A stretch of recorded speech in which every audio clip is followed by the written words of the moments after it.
من يهده الله فلا مضل له ومن يضلل فلا هادي له وأشهد أن لا إله إلا الله وحده لا شريك له وأشهد أن محمدا عبده ورسوله أما بعد فأعوذ بالله من الشيطان الرجيم بسم الله الرحمن الرحيم ألف لام ميم ذلك الكتاب لا ريب فيه هدى للمتقين۔ محترم حاضرین مجلس، دینی و ملی بھائیوں، بزرگوں، نوجوان دوستوں اور عفت مآب خواتین اسلام، قرآن مجید کے پہلے پارے میں یا سورہ بقرہ کی ابتدا میں، بقرہ عربی زبان میں گائے کو بولتے ہیں، اور چونکہ سورہ بقرہ کے اندر ایک گائے کا تذکرہ ہوا ہے، ایک گائے کا واقعہ پیش آیا ہے، اسی مناسبت سے اس سورہ مبارکہ کا نام سورہ بقرہ رکھا گیا ہے۔ سورہ بقرہ کی ابتدا میں، اس کی شروعات میں اللہ تبارک و تعالی بیان فرما رہا ہے کہ ذالک الکتاب لا ریب فیہ،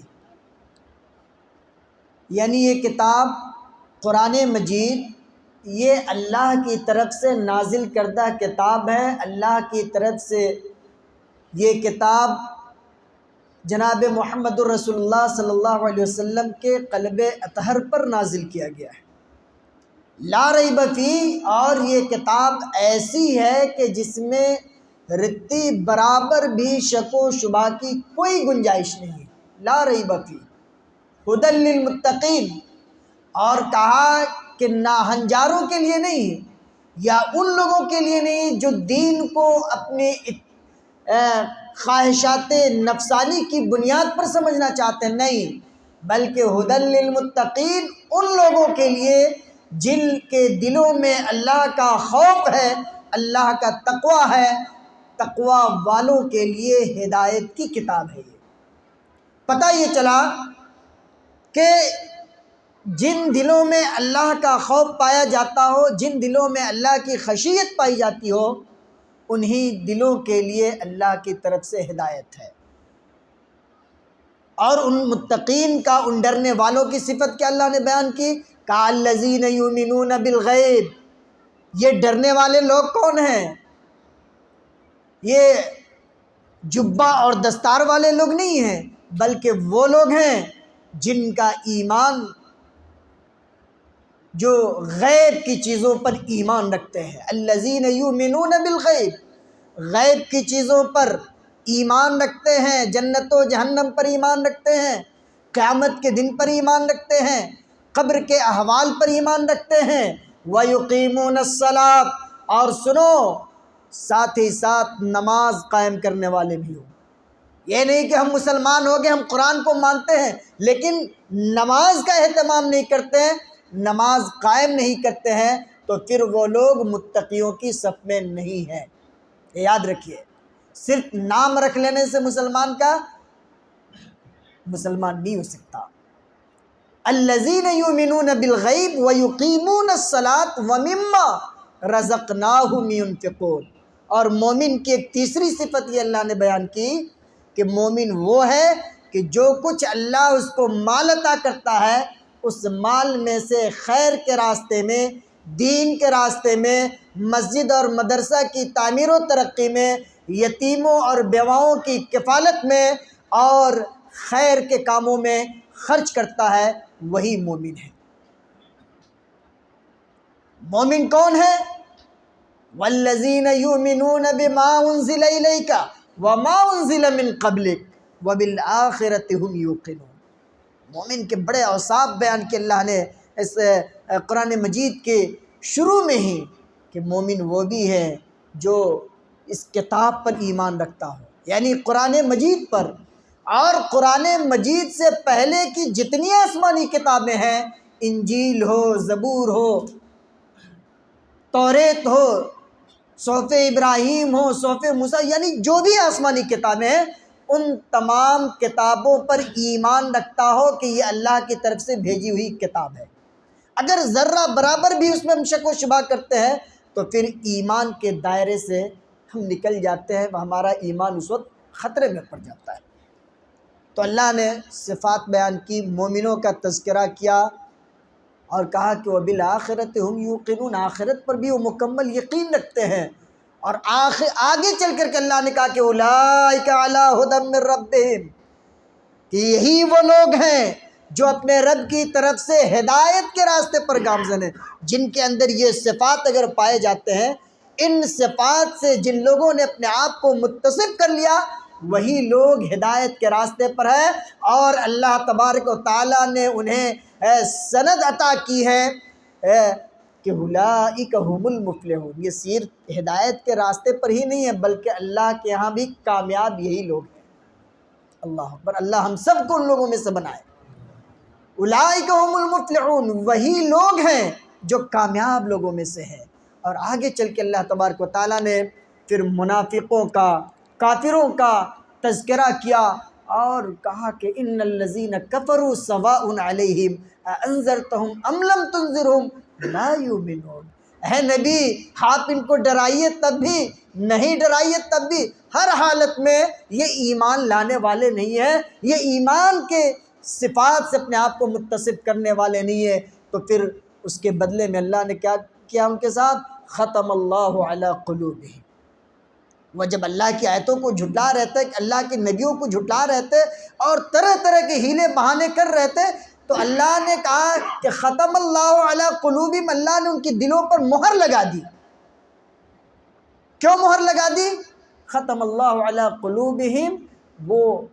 بات کو سنتے تھے، سمجھتے تھے، سب کچھ کرتے تھے، جانتے تھے کہ یہ حق ہے، لیکن کفر و عناد کی بنیاد پر، سرکشی کی بنیاد پر وہ حق کو قبول نہیں کرتے تھے۔ وعلی سمعہم، اپنے کانوں سے بھی سنتے تھے کہ اللہ نے یہ فرمایا، رسول کریم صلی اللہ علیہ وسلم نے یہ فرمایا، لیکن ان کی عادت یہ تھی کہ اللہ اور اس کے رسول کی باتوں کو وہ ردی کی ٹوکریوں میں ڈال دیا کرتے تھے اور کہا کرتے تھے کہ ہمارے بزرگوں نے یہ کہا، ہمارے اولیاء نے یہ کہا۔ تو اولیاء اور بزرگوں کی باتوں کو مقدم کرنے والے لوگ اللہ کے اس فرمان کو دیکھیں اور اللہ کی اس وعید کو اپنے سامنے رکھیں کہ اللہ نے کہا ختم اللہ علی قلوبہم وعلی سمعہم وعلی ابصارہم، آنکھ سے بھی دیکھ رہے کہ بھئی یہ حق ہے لیکن حق قبول کرنے کے لیے تیار نہیں ہے۔ وعلی ابصارہم غشاوہ ولہم عذاب عظیم۔ تو ایسے لوگوں کے لیے جو حق کو سننے کے بعد بھی، حق کو دیکھنے کے بعد بھی اور حق کو پہچاننے کے بعد بھی اس کے منکر ہو جاتے ہیں، اس کو اپنی زندگی میں جگہ نہیں دیتے ہیں، تو وَلَهُمْ عَذَابٌ عَظِيمٌ، اللہ نے ایسے لوگوں کے لیے عذاب تیار کر رکھا، بہت بڑا عذاب تیار کر رکھا ہے۔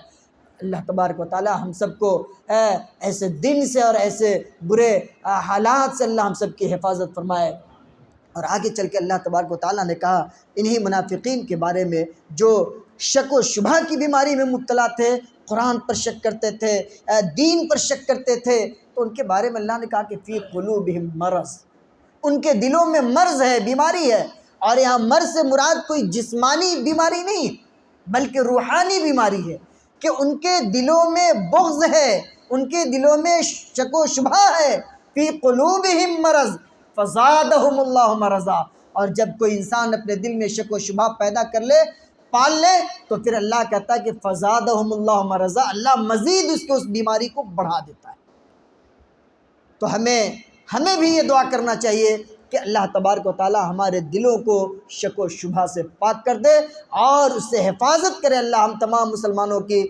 کہ اس طرح کا شک و شبہ ہمارے دلوں میں پیدا نہ لے۔ اور پھر آگے چل کر کے انہی منافقین کے بارے میں بتلایا کہ جب مومنین اور صحابہ کرام رضوان اللہ علیہم اجمعین جب ان سے کہا کرتے تھے کہ لا تفسدوا فی الارض، کہ لوگوں زمین پر فساد مت برپا کرو، اللہ کی توحید کا انکار مت کرو، شرک کو مت عام کرو، تو وہ کہتے تھے کہ نحن مصلحون۔ وہ مطلب عناد اور سرکشی کی بنیاد پر دشمنی میں آ کر کے اہل ایمان کو جبکہ جانتے تھے کہ یہ حق پر ہیں، جاننے کے بعد بھی کہا کرتے تھے کہ نحنو مصلحون، یعنی ہم جو کام کر رہے ہیں یہ فساد کا کام نہیں بلکہ اصلاح کا کام کر رہے ہیں۔ تو اللہ تبارک و تعالیٰ نے آگے چل کر کے کہا کہ یہ دراصل یہ لوگ فساد برپا کرنے والے لوگ یہی ہیں، اور ان کا فساد ان کی جہالت کی بنیاد پر ہے۔ تو پتہ یہ چلا کہ جو شخص جاہل ہوتا ہے، جس کے پاس دین کا علم نہ ہو، تو جہالت کے ساتھ ساتھ وہ بہت بڑے بڑے مسائل کو جنم دیتا ہے جو انسانیت کے لیے تباہی کا سامان ہوا کرتی ہے۔ پھر ان کا تذکرہ کرنے کے بعد اللہ تبارک و تعالیٰ نے آگے کہا کہ وہ لوگ، بلکہ اللہ نے یہ حکم دیا، یہ انٹرنیشنل آرڈر جاری کیا اللہ نے کہ یا ایھا الناس اعبدوا ربکم الذی خلقکم والذین من قبلکم لعلکم تتقون، کہ اے لوگو عبادت کرو تو صرف تم اپنے اس رب کی، الذی خلقکم، جس نے تمہیں پیدا کیا ہے، اعبدوا ربکم الذی خلقکم والذین من قبلکم، اور تم سے پہلے کے لوگوں کو بھی، تمہارے باپ داداؤں کو بھی جس نے پیدا کیا ہے، اس کا حق یہ ہے کہ عبادت اسی کی جائے، لعلکم تتقون، تاکہ تمہارے دلوں میں اللہ کا خوف پیدا ہو جائے، اس کا تقوی پیدا ہو جائے، اس کا ڈر تمہارے دلوں میں پیدا ہو جائے۔ اور پھر قرآن پر شک و شبہ کرنے والے کے بارے میں اللہ نے کہا کہ وَإِن كُنتُمْ فِي رَيْبٍ مِّمَّا نَزَّلْنَا عَلَىٰ عَبْدِنَا فَأْتُوا بِسُورَةٍ مِّن مِّثْلِهِ، جو لوگ یہ کہتے ہیں، دعویٰ کرتے ہیں کہ یہ محمد کا کلام ہے، محمد خود پڑھ لکھ کر کے کہیں سے کسی سے جو نہیں الفاظ گڑھ کر کے اپنا کلام گڑھ کر کے لایا، یہ الہی کلام تو ہے نہیں۔ تو اللہ نے یہ چیلنج کیا کہ فاتو بصورت من مثلہ، اگر محمد خود سے ایسا کلام گڑھ سکتا ہے تو پھر تمہاری فصاحت، تمہاری بلاغت پوری دنیا میں معروف ہے، محمد کی طرح تم بھی ایک انسان ہو، تم بھی اس طرح کی کوئی ایک آیت لے کر کے آ جاؤ، ایک صورت لے کر کے آ جاؤ۔ چیلنج کیا اللہ نے۔ تو پھر اللہ نے آگے کہا کہ یہ ایسا چیلنج تھا کہ فَإِن لَّمْ تَفْعَلُوا وَلَن تَفْعَلُوا، اگر تم کرنا چاہو تو تیرے باپ کی مجال نہیں کہ تم کر سکو، اور تم ایسا کر کے دکھاؤ، وَلَن تَفْعَلُوا، ہرگز تم ایسا نہیں کر سکتے ہو، فَاتَّقُوا النَّارَ الَّتِي أُعِدَّتْ لِلْكَافِرِينَ، اور کہا کہ اس آگ سے ڈرو، جہنم کے اس آگ سے ڈرو جو کافروں کے لیے تیار کی گئی ہے۔ آگے چل کر کے پھر اللہ تبارک و تعالیٰ نے تخلیق آدم کے مقصد کو واضح کیا، اور جب حضرت آدم علیہ السلام کو کی تخلیق کرنا چاہی، پیدا کرنا چاہا، تو فرشتوں نے کہا وَإِذْ قَالَ رَبُّكَ لِلْمَلَائِكَةِ إِنِّي جَاعِلٌ فِي الْأَرْضِ خَلِيفَةً، فرشتوں نے کہا اللہ تبارک و تعالیٰ سے کہ اے اللہ کیوں انسانوں کو تو دنیا میں پیدا کرنے جا رہا ہے، یہ ایسی مخلوق ہے کہ دنیا میں خون خرابہ کرے گی، یسفک الدماء، یہ خون خرابہ کرے گی، نحن نسبح بحمدک ونقدس لک، رہی بات تیری تعریف کرنے کی، تیری تسبیح بیان کرنے کی، تو اے اللہ ہم تو کافی ہیں۔ تب اللہ نے کہا انی اعلم ما لا تعلمون، ہے فرشتوں خاموش رہو، میں جو جاننا ہوں تم کہاں سے جان سکتے ہو۔ وعلم آدم الاسماء كلها ثم عرضهم على الملائکہ، پھر ساری چیزوں کے بارے میں اللہ نے حضرت آدم علیہ السلام کو بتلایا، سکھلایا، اور ساری چیزوں کا نام پوچھا، ساری چیزوں کو بتلا دیا۔ تو اس آیت سے یہ پتہ چلتا ہے کہ علم کا ہونا کسی بھی چیز کی افضلیت کا سبب ہے۔ چونکہ فرشتوں پر اللہ نے جب آدم کو مقدم کیا یا آدم کو برتری عطا کی، تو اس کی وجہ یہ تھی کہ اللہ تبارک و تعالیٰ نے حضرت آدم علیہ السلام کو علم عطا کیا تھا، اور اسی علم کی بنیاد پر فرشتوں کو یہ حکم دیا کہ اے فرشتوں جا کر آدم کو سجدہ کرو، جا کر آدم کو سجدہ کرنو۔ وَإِذْ قُلْنَا لِلْمَلَائِكَةِ اسْجُدُوا لِآدَمَ فَسَجَدُوا إِلَّا إِبْلِيسَ أَبَىٰ، سب فوراً سجدے میں پڑ گئے، اور وہ ابلیس جو اپنی انا میں مست تھا، مگن تھا، اس نے انکار کر دیا۔ اچھا، یہاں پر سجدے کی جب بات آ گئی تو ایک بات کی وضاحت ہو جانی چاہیے کہ یہ سجدہ ہم اور آپ ہمیشہ پڑھتے ہیں، سنتے ہیں کہ سجدہ صرف اور صرف اللہ کے لیے جائز ہے، اللہ کے علاوہ کسی اور کو نہیں کر سکتے۔ تو تو یہاں سوال پیدا ہوتا ہے کہ پھر فرشتوں نے آدم کو کیوں سجدہ کیا؟ وہ بھی تو غیر اللہ ہے۔ تو اس کا جواب یہ ہے کہ اللہ تبارک و تعالی نے آدم کی افضلیت کو ثابت کرنے کے لیے تعظیماً، یہ تعظیمی سجدہ تھا، ان کی تعظیم میں یہ سجدہ کروایا، عبادت کے طور پر نہیں۔ سجدہ تعبدی یہ صرف اور صرف اللہ کی ذات کے لیے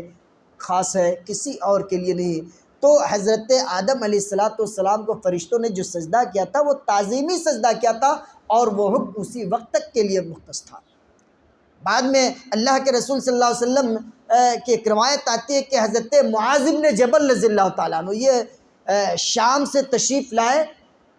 اور فوراً اللہ کے رسول صلی اللہ علیہ وسلم کے سامنے سجدے میں پڑ گئے۔ پیارے نبی صلی اللہ علیہ وسلم نے کہا کہ یہ کیا کر رہے ہو معاذ؟ کہا اللہ کے نبی میں نے وہاں دیکھا کہ لوگ اپنے بڑوں کو تعظیماً، ان کے اکرام میں، ان کی تعظیم میں سجدہ کر رہے ہیں، لہٰذا میں نے بھی سوچا کہ میں بھی اپنے نبی کو سجدہ کر لوں۔ اللہ کے نبی صلی اللہ علیہ وسلم نے کہا کہ نہیں، سجدے تعبدی کی تو بات دور کی بات ہے، سجدے تعظیمی بھی ایک دوسرے کے لیے حرام ہے۔ کوئی کسی کو تعظیماً سجدہ نہیں کر سکتا۔ اگر تعظیماً سجدہ کرنے کا حکم بھی دیتا میں کسی کو، تو عورتوں کو کہتا کہ اے عورتوں اپنے شوہروں کو جا کر سجدہ کر لو۔ تو اس روایت سے یہ پتہ چلا کہ وہ تمام لوگ جو اللہ کو چھوڑ کر کسی اور کو بھی، چاہے وہ قبروں کو، خانقاہوں کو،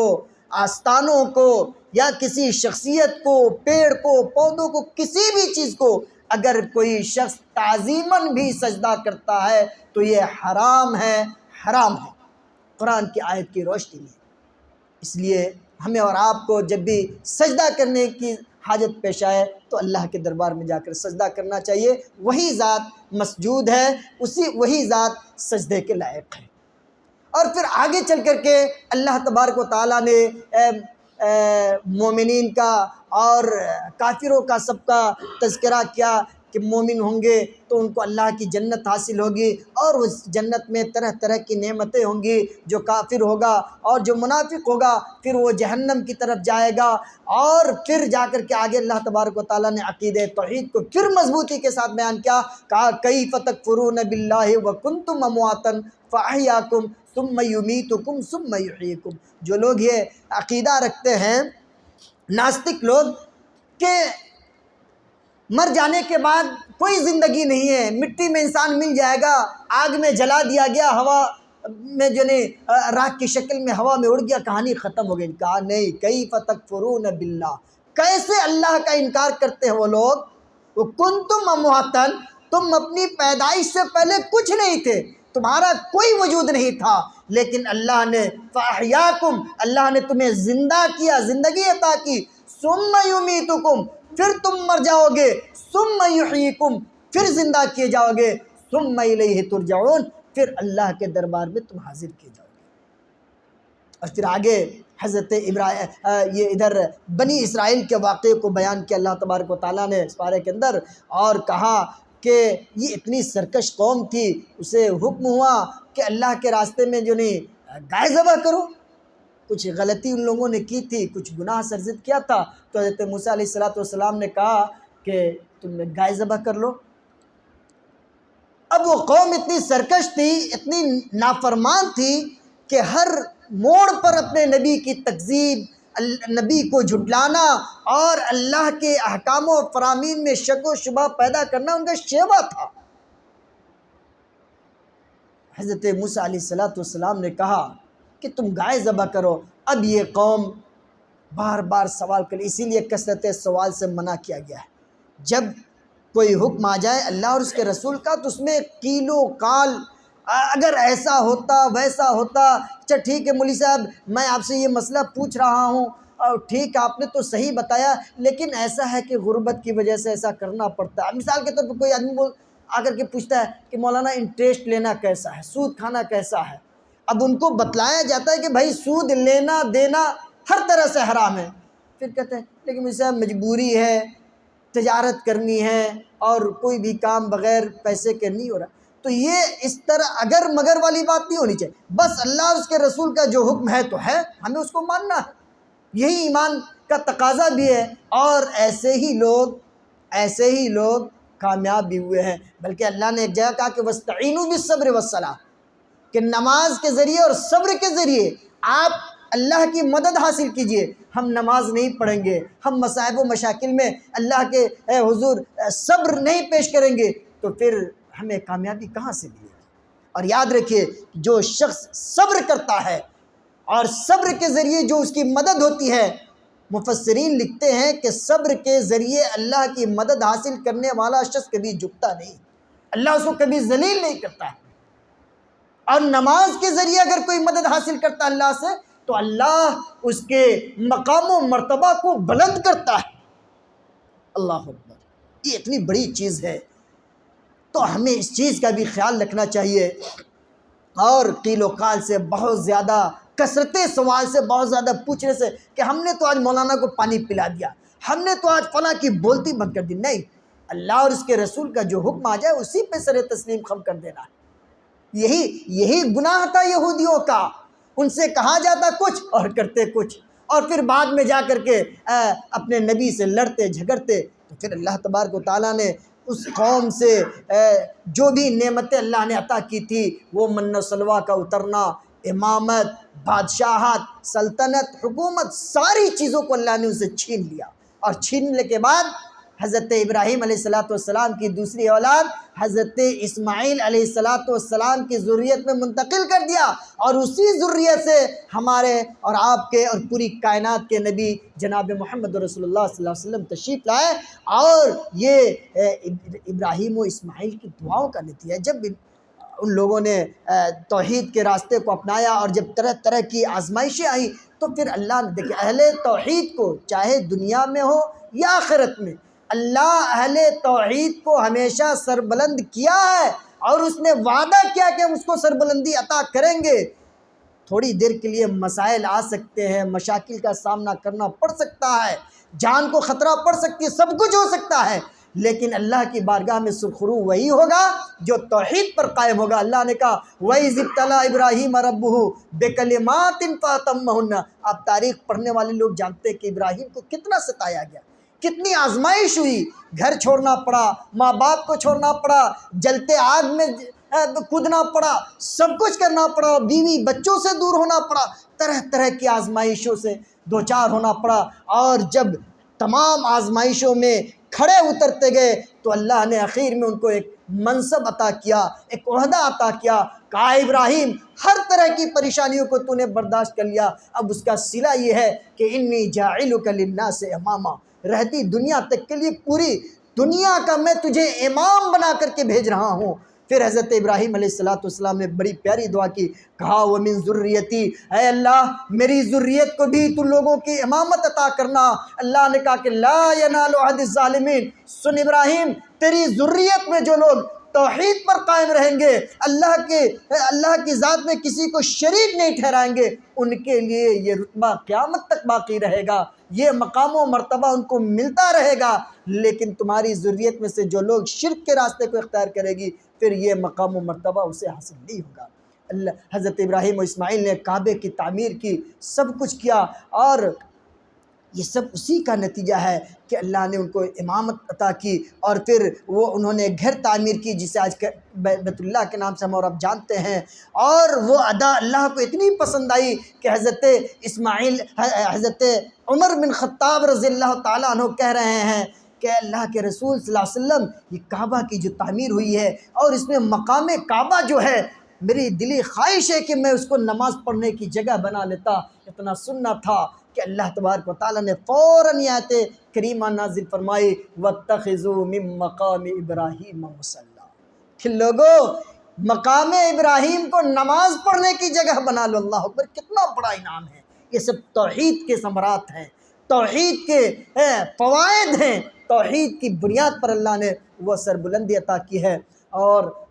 آخری بات یہ کہ جب حضرت ابراہیم علیہ السلام نے جب کعبہ کی تعمیر کر لی، ابراہیم و اسماعیل نے مل کر کے اس کے بعد پھر اپنے رب سے دعا کی کہ اے اللہ ہمارے اس عمل کو تو قبول فرما لے۔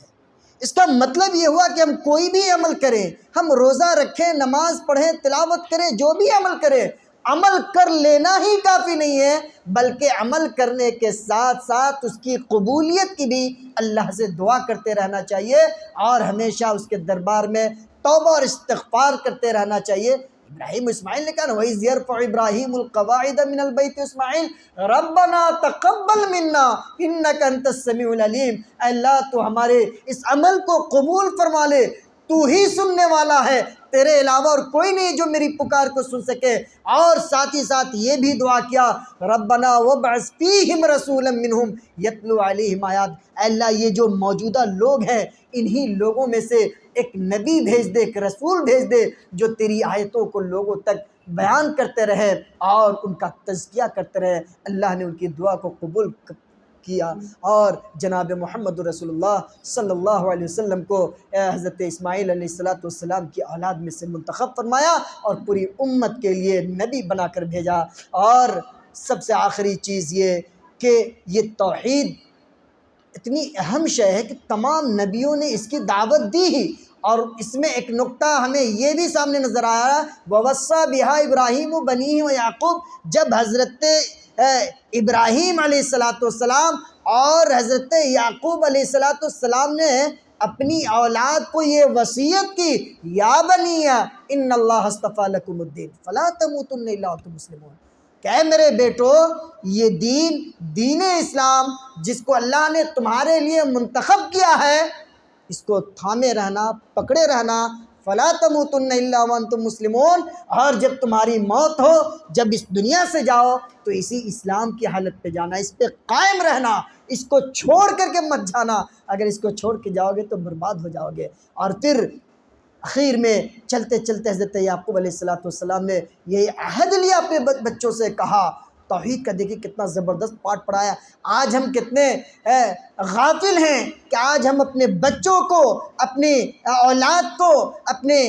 فیملی کے لوگوں کو توحید سے ہم دور کرتے چلے جا رہے ہیں اور توحید کا درس نہیں دے رہے ہیں اور اس کو بڑی معمولی چیز سمجھتے ہیں۔ میرے بھائیو ام کنتم شہداء اذ حضر یعقوب الموت اذ قال لبنیہ ما تعبدون من بعدی، حضرت یعقوب علیہ السلام نے زمین اور جائیداد کی تقسیم کرنے کی وصیت نہیں کی، بیٹوں کو بلایا، کہا کہ بیٹو میں تو جا رہا ہوں دنیا سے، بتاؤ ما تعبدون من بعدی، میرے بعد کہاں اپنے ماتھے کو ٹیکو گے، کس کی عبادت کرو گے؟ نعبد الہک و الہ آبائک ابراہیم و اسماعیل و اسحاق الہ واحدا، اے ابا جان جس کی عبادت میرے باپ دادا نے کی ہے، جس کی عبادت اسماعیل و اسحاق نے کی ہے، اسی ایک اللہ کی عبادت ہم بھی کریں گے۔ ہم نے بھی یہ پاٹ پڑھا ہے اپنے بزرگوں سے، اور ہم اس وقت تک، مرتے وقت تک ہم بھی کیا کریں گے؟ اسلام کی حالت پر باقی رہیں گے۔ وَنَحْنُ لَهُ مُسْلِمُونَ۔ تو میرے بزرگوں یہ توحید بڑی اہم شے ہے، توحید کی بنیاد پر ہی اللہ قوموں کو ترقی عطا فرماتا ہے، قوموں کو رفعت و بلندی عطا فرماتا ہے۔ جو قوم توحید سے دور ہو جاتی ہے اللہ اس قوم کو ذلیل و خوار کر دیتا ہے۔ آج پوری دنیا کا منظرنامہ آپ دیکھیے، توحید سے دوری کی بنیاد پر بھی ہر جگہ مسلمان آج ذلیل و خوار ہے۔ اللہ نے آخری آیت تلک امۃ قد خلت لہا ما کسبت ولکم ما کسبتم ولا تسألون عما کانوا یعملون۔ میرے ابا حاجی صاحب تھے، میرا بیٹا بڑا عالم دین ہے، میرا شوہر فلاں ہے، میری بیوی فلاں ہے، یہ حسب و نسب اور یہ ساری چیزیں کام نہیں آئیں گی۔ تلک امۃ قد خلت لہا ما کسبت، پچھلی امتیں تھیں وہ جس بنیاد پر بھی بخش دی گئی۔ ہماری اور آپ کی حالت کیا ہے؟ قرآن نے پیغام دیا ہے کہ لہا ما کسبت ولکم ما کسبتم، سب کے لیے وہی ہے جو اس نے عمل کیا ہے۔ ہم جو عمل کریں گے اس کا ہمیں بدلہ ملے گا، آپ جو عمل کیجئے گا آپ کو اس کا بدلہ ملے گا۔ اس لیے ہمیشہ خیر اور سچائی کے راستے کو تھامنے کی ہم اور آپ کوشش کریں، توحید کو اپنی زندگی سے جانے نہ دیں، توحید کو اولیت عطا کریں، توحید کو ترجیحی طور پر اور بنیادی طور پر اپنی زندگی کا حصہ بنائیں۔ توحید کو تھامے رہیں گے، اللہ ہر موڑ پر ہماری رہنمائی اور مدد کرتا رہے گا۔ جب توحید سے ہم دور ہٹیں گے پھر اللہ کے دربار میں ہم درس عبرت بنائے جائیں گے اور اللہ کے عذاب و عقاب کے مستحق ہو جائیں گے۔ دعا ہے رب العالمین سے کہ اللہ پاک ہم تمام مسلمانوں کو توحید پر قائم و دائم رکھے اور شرک کی غلاظتوں سے اللہ ہم سب کی حفاظت فرمائے، اور جہاں کہیں بھی رہے خیر کے کاموں میں بڑھ چڑھ کر ہم حصہ لیتے رہے۔ قرآن کی جو بھی آیتیں ہم سنتے ہیں ان آیتوں کو اپنی عملی زندگی میں ہم نافذ کرنے کی ہمیں تم مولا کریم توفیق عنایت فرما، آمین۔ وآخر دعوانا الحمدللہ رب العالمین، وصلی اللہ وسلم علی نبینا محمد وعلی آلہ وصحبہ وسلم۔